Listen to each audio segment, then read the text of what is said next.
Welcome to Royal Secret. King Frederik and Queen Mary, most dazzling royal wedding of the 21st century, watched by millions across the globe, was hiding secrets so profound, so deeply personal, that they could have rewritten the very future of Denmark's monarchy. Today, we take you on an extraordinary journey, 21 years after the fairy tale wedding of Australia's Mary Donaldson and Denmark's Crown Prince Frederik, now Their Majesties Queen Mary and King Frederik X. This is not the tale you've heard in palace-approved biographies or glossy magazine spreads. This is the raw, hidden, and intimate truth, painstakingly uncovered from whispers behind palace walls, forgotten interviews, and insider accounts never before revealed. This is the story of love under pressure, duty over desire, and a marriage that almost didn't happen. Buckle in, because this isn't just about a wedding. This is about the battle for identity, acceptance, and the hidden transformation of a shy Australian woman into one of Europe's most powerful modern monarchs. On May 14, 2004, the world watched as a woman born thousands of miles away from royal privilege walked down the aisle of Copenhagen Cathedral. But behind Queen Mary's poised expression was a woman who had fought a brutal, private war with royal tradition. Sources close to the Danish court reveal that Mary Donaldson was subjected to one of the most intense vetting processes in modern royal history. Unlike other royal brides, Mary faced not only scrutiny over her family background, but pressure to fully renounce her identity, her nationality, her religion, even her accent. According to one former court official who spoke under condition of anonymity, the Danish royal family had very strict protocols. Mary's Australian roots were seen as exotic, but also problematic. There were private conversations about whether she could ever be truly Danish enough to wear the crown. And yet, it was Crown Prince Frederik's quiet rebellion against the palace machine that changed history. Palace insiders claim Frederik had already lost one girlfriend to the weight of royal expectations. He was determined not to lose Mary. He told his advisors, the same insider reveals, "If I can't marry Mary, then I won't marry at all." This act of defiance shocked the old guard, and forced the palace to reconsider. Once accepted into the royal fold, Mary's transformation began. But it wasn't as glamorous as the tabloids made it seem. Behind closed doors, the future queen was subjected to intensive training, some call it royal reprogramming. She was taught how to speak fluent Danish in under a year. She was drilled on etiquette, diplomacy, history, and constitutional law. One senior aide recalls, she would study until midnight. Every day, she wanted to prove she belonged, but more than that, she didn't want to fail Frederik. But it wasn't just the academics. Mary faced emotional isolation. A former royal staffer later revealed in a 2014 interview that the new crown princess was frequently seen alone in the palace gardens.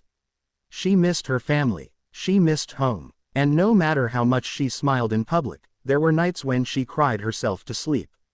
The Danish press was ruthless. Every mispronounced word, every moment of hesitation, was picked apart by tabloids eager to find cracks in the fairy tale. Yet Mary never cracked. Instead, she evolved. And behind the scenes, so did her relationship with Frederik. It's no secret that royal marriages come under immense pressure, but even in the early years of their marriage, Queen Mary and King Frederik endured private tensions that were carefully hidden from public view.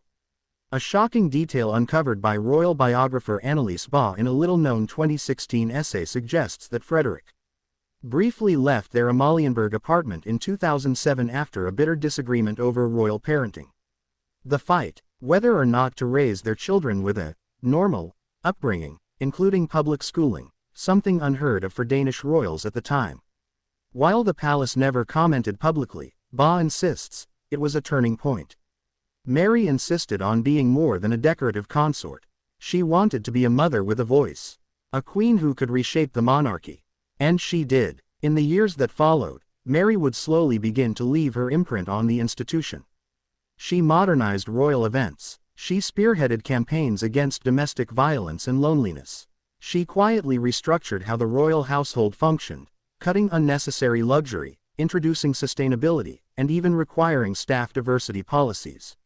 But it all came at a cost. Many forget that King Frederik was once known as the party prince. But behind the charming smile was a man torn between personal freedom and royal duty. Insiders from his military days described him as brilliant but restless.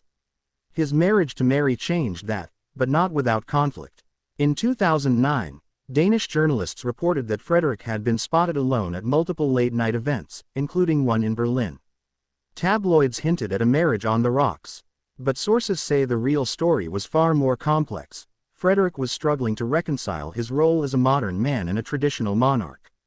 Mary was outpacing him in popularity. Her approval ratings soared. She was adored. He, meanwhile, was sometimes criticized for appearing too casual or distracted. "It's not easy being overshadowed by your wife when you're the heir to the throne," says royal historian Lars Nissen. But Frederik adapted. He swallowed his pride. That, more than anything, saved the marriage. It was a royal compromise for the ages. Mary would step forward into the spotlight, and Frederik would support her without ego. And in doing so, he found his own strength. Fast forward to 2024. Queen Margrethe II, after 52 years on the throne, abdicates in a dramatic and emotional ceremony. Mary becomes the first Australian-born queen in European history. But the moment is more than symbolic. It is the culmination of a 21-year transformation. According to newly uncovered documents and staff testimonies, Mary had already been quietly acting as Denmark's unofficial queen for at least 2 years. She handled state visits. She met with foreign dignitaries.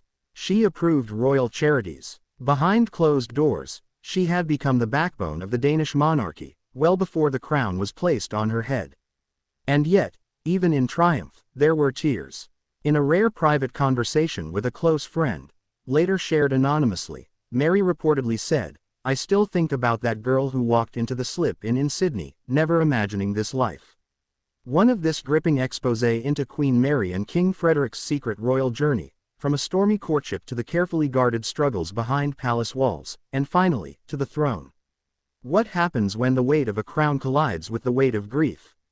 For Queen Mary, the loss of her beloved mother, Henrietta Donaldson, just months before her royal wedding cast a long, invisible shadow over the most public day of her life. While the cameras captured smiles, diamonds, and royal carriages, what they didn't show was a bride mourning in silence. A confidant from Mary's early days in Denmark later revealed that the Queen kept a handwritten letter from her mother folded inside her wedding bouquet. The letter, written during Mary's early courtship with Frederik, offered quiet encouragement, reminding her that no distance of oceans or protocol can take away who you are. That single gesture tells us everything we need to know about Queen Mary's inner strength and the emotional burdens she carried. But her mother's death wasn't the only personal trial. In the years that followed the wedding, Mary faced an intense and often cruel pressure to produce an heir. It's one of the monarchy's most unspoken taboos, the obsession with heirs. In Denmark, where succession is direct and limited, the pressure on Mary was immense.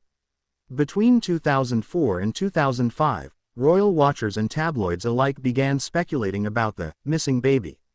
Whispers of fertility issues surfaced. The truth: behind palace doors, Mary was enduring stress so severe, her doctors advised her to temporarily step back from official duties. A midwife who later worked with the royal household and spoke anonymously to a Danish outlet claimed that Mary's early pregnancy in 2005 was surrounded by fear, not joy. There was this constant hum of expectation. She had to deliver a healthy male heir. And she knew the world was watching. When Prince Christian was born in October 2005, the palace celebrated with unprecedented joy. But what the public didn't know was that Mary had suffered a miscarriage earlier that year, a secret kept tightly under wraps to preserve the fairy tale image. And yet, in typical fashion, Mary persevered, putting on a flawless front and returning to royal duties just weeks after giving birth. Mary's approach to parenting would ultimately redefine the image of the Danish monarchy. She insisted her children not grow up entitled. Against strong objections from traditionalists, she lobbied for Prince Christian to attend public kindergarten. She took her children on unannounced trips to supermarkets, to playgrounds, even to school runs, often without bodyguards, sometimes in disguise. She wanted them to know life outside the palace, said a royal aide. And she wanted to know it too. This decision sparked backlash. Some accused her of breaking protocol, or exposing the heirs to risk. But Mary refused to bend. She believed her children should understand the country they would one day represent. And that bold stance didn't go unnoticed.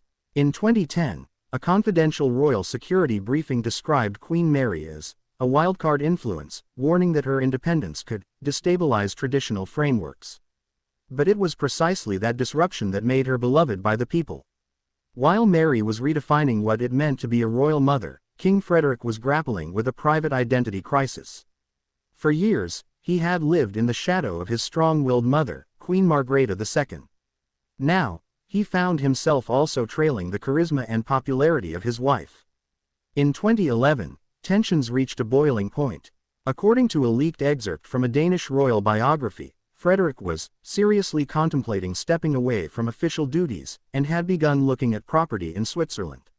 He felt sidelined, the biography noted. He was a crown prince, but not the center of attention. The press loved Mary, the people loved Mary, and he didn't know where he fit in. Mary, however, is said to have intervened. A counselor close to the family revealed. She told him, "You are the reason I survived here. I will never shine if you disappear." That conversation saved the future king. The couple took a brief, unofficial sabbatical in the French countryside, away from the cameras, the palace, and the pressures of duty. When they returned, they were stronger, more unified, and more determined than ever to modernize the monarchy. In the decade that followed, Mary and Frederik became far more than ceremonial figures. They became a strategic team, modernizing not just the image but the very operations of the Danish monarchy. They revamped royal charities, introducing performance audits and public impact reporting. They streamlined palace operations, cutting down the number of staff and royal expenses. They even brought in outside experts from NGOs and academia to help advise on humanitarian work. And then came their biggest project, positioning Denmark as a global voice on mental health, climate change, and women's rights. Mary began speaking at the United Nations. Frederik took on high-profile roles with the World Health Organization. Together, they turned a centuries-old institution into a 21st-century diplomatic force. But all of this came at the cost of palace tension. As Mary and Frederik began wielding real influence, they encountered resistance from within the palace itself. According to insiders, Queen Margrethe II's long-serving advisors clashed with Mary over her growing involvement in policy and external affairs. One official described it as a cold war between generations. She wasn't content to cut ribbons and pose for portraits, one source said. She wanted to reshape the role itself, and that terrified people who had grown comfortable with how things were. In 2017, a senior aide abruptly resigned, citing irreconcilable differences with the direction of the royal household. That direction, sources say, was heavily influenced by Mary's insistence on modernization. But Mary didn't back down. And Frederik backed her completely. That unity, unshaken by scandal, internal power struggles, or generational conflict, became their signature strength. Thanks for watching.